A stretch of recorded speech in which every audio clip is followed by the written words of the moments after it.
नमस्कार, मैं हूं राकेश अचल और चक्षुदर्शी के इस अंक में आपका बहुत बहुत स्वागत है। कल मैंने आपको बताया था कि मध्य प्रदेश में किस तरह से जो आईएएस अधिकारी हैं, जो नौकरशाह हैं, वो किस तरह से जागीरदारों की हैसियत हासिल कर चुके हैं।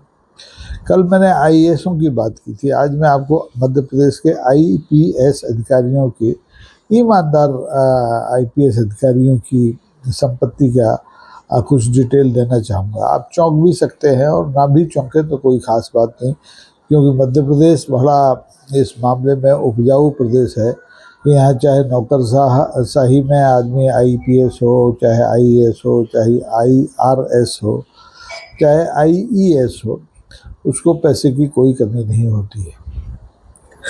सरकारी नियमों के अनुसार हर लोक सेवक को अपनी संपत्ति का मुजाहिरा करना चाहिए। उसका एक प्रोफार्मा होता है, हर साल उसको भरना पड़ता है।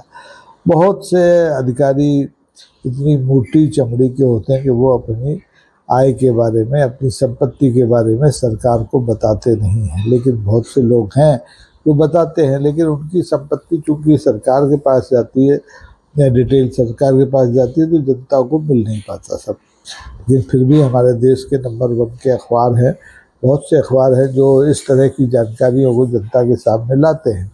अब कल भी मैंने आपको दैनिक भास्कर का जिक्र किया था, आज भी मैं आपको दैनिक भास्कर का ये अंक दिखा रहा हूँ। इसमें मध्य प्रदेश के जो आईपीएस अधिकारी हैं उनकी आय का ब्यौरा दिया गया है। अब मुमकिन है कि आप ये डिटेल्स ना पढ़ पाए हों, क्योंकि आजकल लोग अखबार कम पढ़ते हैं और टीवी भी कम देखते हैं, और उनकी दिलचस्पी आजकल सोशल जो प्लेटफॉर्म्स के चैनल्स हैं उन पर ज़्यादा होती है। तो चक्षुदर्शी की ओर से मैं आपकी ये सेवा कर देता हूँ कि आपने अखबार नहीं पढ़ा है, टीवी नहीं देखा है, तो मैं आपको बता दूँ कि इस समय देश में करीबन 5055 आईपीएस अधिकारियों के पद हैं, लेकिन बहुत से रिक्त हैं। 319 मतलब मेरे ख्याल से 400 से ज़्यादा पद रिक्त हैं, और 5055 के मुकाबले हमारे पास इस समय देश में 4469 आईपीएस अधिकारी हैं, जो देश की कानून और व्यवस्था के साथ साथ दूसरी तरह की सेवाओं में भी काम कर रहे हैं। बात मध्य प्रदेश की आती है, क्योंकि मध्य प्रदेश ही इस समय सुर्खियों में है, हर तरह से सुर्खियों में है। मध्य प्रदेश में हिंदू ग्राम बनाए जा रहे हैं, मध्य प्रदेश में विधायक पिट रहे हैं, विधायक पीट रहे हैं। तो बात आईपीएस की, मध्य प्रदेश में इस समय 319 आईपीएस हैं और तमाम पद रिक्त पड़े हुए हैं, और इन 319 आईपीएसों में से बहुत से आईपीएसों ने अपनी संपत्ति की का ब्यौरा सरकार को नहीं दिया है। वो सरकार से डरते नहीं हैं। अब क्यों नहीं डरते हैं भगवान जाने। जिन लोगों ने सरकार को अपना ब्यौरा नहीं दिया है उनमें डीजी जेल जीपी सिंह का नाम है, स्पेशल डीजी महिला सुरक्षा प्रज्ञा ऋचा श्रीवास्तव का नाम है, स्पेशल डीजी सीआईडी हैं पवन श्रीवास्तव, उन्होंने भी अपनी संपत्ति का डिटेल नहीं दिया है। एडीजी उज्जैन हैं उमेश जोगा, एडीजी डीसी सागर है अनंत कुमार सिंह हैं, मनबीर नारंग हैं, केपी वेंकटेश्वर हैं, उमेश जोगा का नाम मैंने आपको बता ही दिया, दीपिका सूरी हैं, हरिनारायण मिश्रा हैं, ग्वालियर के आईजी अरविंद सक्सेना हैं, और जबलपुर के बहुचर्चित IG Sachin Atulkar.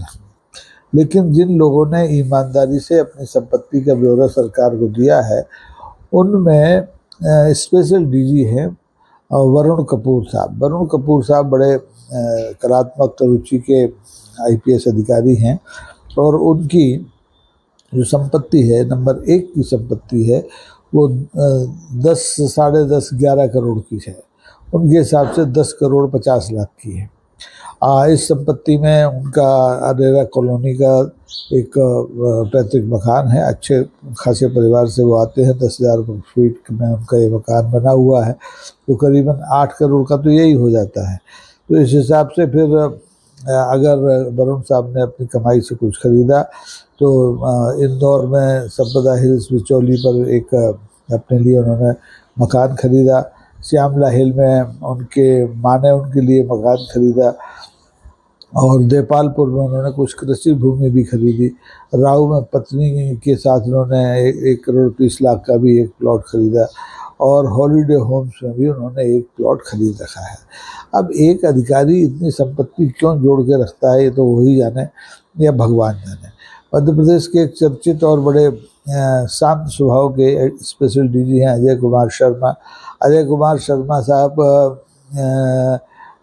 Additional SP जब ग्वालियर में थे तब से मैं उन्हें जानता हूँ। बड़े सीधे और भद्र, मीठे बोलने वाले आईपीएस अधिकारी हैं। इस समय मध्य प्रदेश में जो पुलिस हाउसिंग है उसके चेयरमैन हैं। उनके पास भी करीबन 6.25 करोड़ की संपत्ति नंबर 1 की है। नंबर 1 की यानी जो संपत्ति डिक्लेयर की जाए, सरकार को बता दी जाए, वो नंबर 1 की मानी जाती है।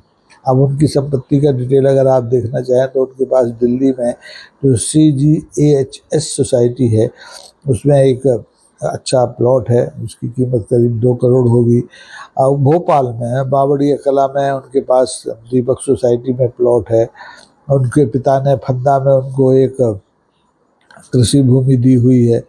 चूना भट्टी में उन्होंने खुद एक प्लॉट खरीदा है और उनकी पत्नी ने भी संयुक्त परिवार के साथ एक प्लॉट खरीदा है। यानी उनकी कुल संपत्ति जो है वो 6.25 करोड़ की है।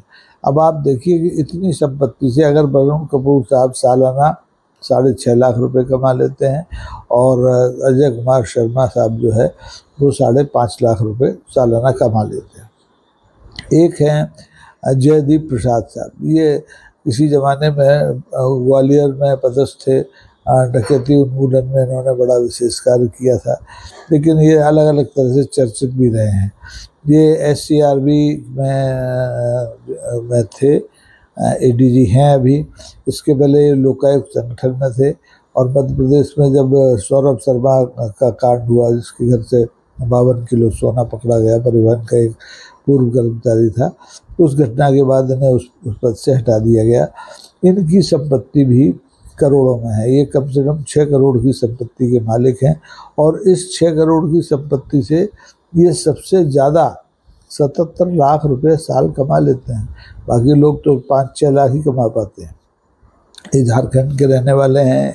झारखंड में इनके 2 पैतृक मकान हैं, लेकिन उससे इनका काम चला नहीं तो उन्होंने नोएडा में एक प्लॉट खरीद लिया, गुड़गांव में 2 इंडस्ट्रियल प्लॉट खरीद लिए, भोपाल में भी ज़मीन खरीद ली और पत्नी के नाम से बड़खेड़ी खुर्द है, फंदा इलाका है जहाँ बहुत से IAS की खेती की ज़मीन है, वहाँ पर उन्होंने करीबन 40 एकड़ ज़मीन भी खरीद ली। बाग बंगलिया में भी इनके पास 5.5 एकड़ ज़मीन है।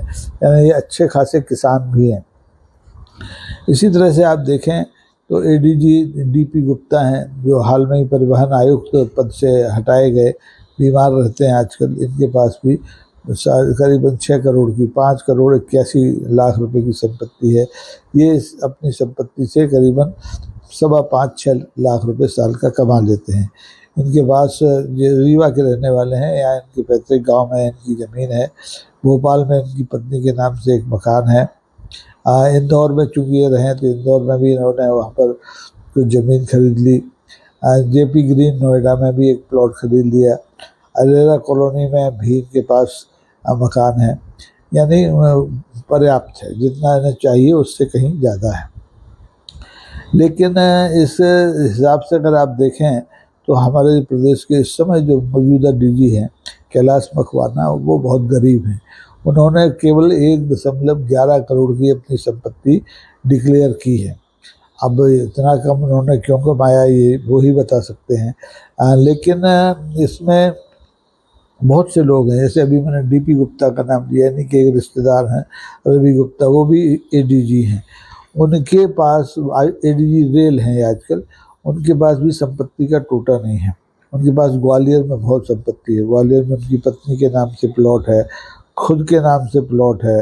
ग्वालियर में पत्नी के नाम से 2 प्लॉट हैं। दिल्ली में ज़मीन है उनके पास, और भोपाल में तो है ही, मकान भी है, और सीहोर में उन्होंने खेती की ज़मीन भी खरीद के रखी हुई है। इसी तरह से एक बहुत ईमानदार अधिकारी हैं IPS जो हैं, उनका नाम है मकरंद देउस्कर, वो BSF में ADG हैं। इनके पास भी कोई 2.25 करोड़ की संपत्ति नंबर 1 की है और इससे इन्हें कोई 2 लाख रुपए 1.5 लाख रुपए साल की अतिरिक्त आमदनी हो जाती है। ये खुरई के रहने वाले हैं, वहाँ इनके पास पैतृक ज़मीन है, उसकी कीमत बहुत ज़्यादा नहीं है, 28 लाख है, लेकिन शालीमार एन्क्लेव भोपाल में इन्होंने फ्लैट खरीद रखा है। श्रीनगर भोपाल में भी इनका एक मकान है और इंदौर में भी इनके पास मकान है, इंदौर में इनके पास प्लॉट भी है और इस तरह से इन्होंने भी जहाँ रहे कुछ ना कुछ बनाया। अब आप आ जाइए डीएसपी स्तर के अधिकारी, ये तो आईपीएस हो गए। अब आईपीएस जो राज्य पुलिस सेवा के अधिकारी होते हैं, राज्य प्रशासनिक सेवा के अधिकारी होते हैं, उनमें अखिल पटेल साहब एक हैं, डीएसपी क्राइम हैं भोपाल में। उनके पास सबसे ज़्यादा संपत्ति है 6.87 करोड़। इतनी संपत्ति स्पेशल डीजी अजय कुमार शर्मा के पास भी नहीं है, उनके पास भी 6.15 करोड़ की संपत्ति है। इस संपत्ति से हमारे पटेल साहब, जो अखिल पटेल साहब हैं, करीबन 15-16 लाख रुपए सालाना अतिरिक्त कमा लेते हैं। उनके पास राव इंदौर में ज़मीन है और कैरियर केयर फर्म है, अरुण पटेल कंस्ट्रक्शन कंपनी से वो जुड़े हुए हैं। उनके पास कमर्शियल प्लॉट इंदौर में है, रीवा में है, भोपाल में है, इछावर सीहोर में ज़मीन है। यानी जहाँ जहाँ उनको मौका मिला उन्होंने मकान और ज़मीन बनाई। कुछ ज़मीन उनको उनकी दादी ने भी गिफ्ट की। तो ये इस तरह से संपन्न डीएसपीओ में इनका नाम है। संपन्न डीएसपीओ में एक नाम प्रमोद कुमार सिन्हा साहब का है, ये एसपी देहात हैं इस समय और इनके पास भी करीबन 2.25 करोड़ की संपत्ति है, जो बहुत ज़्यादा नहीं है और इस संपत्ति से इन्हें करीबन 2.25 लाख रुपए साल की आमदनी हो जाती है। सिन्हा साहब जाहिर है कि बिहार के रहने वाले हैं, वहाँ उनके पास 1.69 एकड़ पैतृक ज़मीन है। फिर वो इंदौर में रहे तो उन्होंने इंदौर में एक मकान खरीद लिया, यहीं पर इंदौर में उन्होंने एक फ्लैट खरीद लिया। इसी तरह से निवेदिता नायडू हैं, उमरिया में एसपी हैं, ये भी करीबन 2.25 करोड़ की संपत्ति अर्जित कर चुकी हैं और इससे इनको साल में 3-3.25 लाख रुपए की अतिरिक्त आमदनी हो जाती है। इन्होंने ज़्यादातर संपत्ति भोपाल में बनाई है, वहाँ पर इन्होंने प्लॉट भी खरीदे हैं और कृषि ज़मीन भी खरीदी है और इन्होंने त्रिचूर में भी, चूँकि आंध्र प्रदेश की रहने वाली हैं, तो वहाँ पर भी प्लॉट और ज़मीन खरीद के रखे हुए हैं। एक प्रदीप शर्मा है, एसपी उज्जैन है, इनके पास भी 2.3 करोड़ की संपत्ति है, जिससे ये 1.25 लाख रुपया कमा लेते हैं। इनके पास भी भोपाल में प्लॉट है, पत्नी माँ के नाम से, खुद के नाम से, और आदमपुर कला में भी इनके पास प्लॉट है और रायसेन में इनके पास ज़मीन है। ये जो सूची है ये अधूरी सूची है। इस पूरी सूची को पढ़ने के लिए आपको उस अखबार को ही पढ़ना चाहिए या फिर सरकारी वेबसाइट पे आप जाएंगे तो वहाँ पर इन आईपीएस अधिकारियों की, जो कि किसी भी जागीरदार से कम नहीं है, संपत्ति की सूची आपको आसानी से उपलब्ध हो सकती है। अब आपके दिमाग में ये सवाल कुलबुला सकता है, ये आईपीएस अधिकारी, आईएएस अधिकारी इतनी संपत्ति का करते क्या है? भाई पति पत्नी और बच्चों के लिए ज़्यादा से ज़्यादा एक मकान, ज़्यादा से ज़्यादा 2 मकान पर्याप्त होते हैं, लेकिन ये खेती भी की ज़मीन भी खरीदते हैं, ये प्लॉट खरीद के डाल देते हैं, ये इंडस्ट्रियल प्लॉट खरीद के डाल देते हैं। यानी इनके पास वेतन के अलावा भी इतना पैसा आता है कि ये उसका निवेश दूसरे संसाधनों में करते हैं। अब आपको बता दूं कि आईपीएस जो नया आईपीएस होता है, नया नवचयनित, उसकी जो तनख्वाह है वो 56-57 हज़ार रुपये महीने से ज़्यादा नहीं होती है। और अगर आप ये मान के चलें कि वो उसने लंबी अपनी नौकरी कर ली 30-32 साल की और वो डीजी के स्तर पर भी पहुंच गया, तो भी उसे तनख्वाह जो महीने की है 2.25 लाख 2.5 लाख से ज़्यादा नहीं मिलती है। बावजूद ये लोग इतना पैसा बचा लेते हैं और जिससे कि नंबर 1 में इतनी संपत्ति खरीद लें। अब आपको बता दूं कि हकीकत ये है कि हर आईएएस आईपीएस अधिकारी के पास जितनी संपत्ति नंबर 1 में है उससे कहीं ज़्यादा संपत्ति नंबर 2 में है, और उसका चूँकि डिक्लेरेशन नहीं किया जाता, वो बेनामी संपत्ति होती है, वो रिश्तेदारों के नाम से, नौकरों के नाम से खरीदी जाती है, तो उसका जिक्र होता नहीं और वो कभी पकड़ में भी नहीं आती। सरकार भी नहीं चाहती, क्या पकड़ना, बेचारों ने तीन तीन चार चार दशक तक सरकार की सेवा की है लोक सेवक के रूप में, तो उन्हें क्या परेशान करना, उनके ऊपर ईडी सीबीआई को लगाने से क्या लाभ है। खासतौर पर मध्य प्रदेश में, मध्य प्रदेश हो, झारखंड हो, बिहार हो, यहाँ आईएएस आईपीएस अधिकारी, मैं बिल्कुल राम कसम कह के कहता हूँ कि आज रामनवमी है तो किसी जागीरदार से कम नहीं है। कुछ तो राजे महाराजाओं जैसा जीवन भी जीते हैं, भले ही बेचारे खाकी वर्दी पहन करके जनता के बीच में खड़े होते हैं चौराहों पर, सड़कों पर, कानून और व्यवस्था की स्थिति सुधारने के लिए। तो ये सिलसिला हमारा सिस्टम है, इसके लिए जिम्मेदार आईएएस आईपीएस अधिकारी नहीं है। उन्हें अवसर मिलता है वो करते हैं और उन्हें कोई रोका भी नहीं जा सकता, क्योंकि नीति नियंत्रक यही लोग हैं। हालांकि आईएएस अधिकारी रुपया कमाने में, रुपए का निवेश करने में आईपीएस से हमेशा पीछे रहते हैं, लेकिन आईपीएस जो अधिकारी है, लोक सेवक है, वो लॉ इन्फोर्समेंट एजेंसी है, यानी उसके पास किसी की जो व्यक्तिगत स्वतंत्रता है उसका हनन करने का अधिकार है। वो किसी को भी शांति भंग करने के आरोप में 24 घंटे के लिए हवालात में डाल सकता है। वो अगर किसी को चाहे तो गंभीर से गंभीर अपराध में दोष मुक्त भी कराने में सहायक हो सकता है और उसके एवज में अच्छी खासी फीस भी वसूल कर सकता है। हाल ही में जो मध्य प्रदेश में सौरभ शर्मा कांड हुआ था परिवहन विभाग के कर्मचारी का, जिससे कि 52 किलो सोना और तमाम अकूत संपत्ति जब्त की गई थी, वो भी ये माना जाता है कि उसको भी पुलिस की कृपा से, आईएएस आईपीएस की कृपा से ही जमानत मिली है। अन्यथा उसके पास जो पकड़ा गया है, जितना माल मसरूका मिला है, उसे देखते हुए उसकी जमानत नहीं होनी चाहिए थी।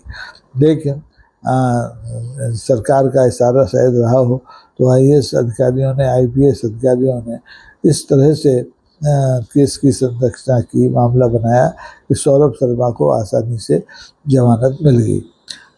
तो ये बात रही आईपीएस अधिकारियों की, नए जागीरदारों की। आपकी अगर ऐसे विषयों में रुचि है तो लगातार चक्षुदर्शी को देखते रहिए, उसमें ऐसे विषय धीरे धीरे कभी कभी उठाए ही जाते हैं।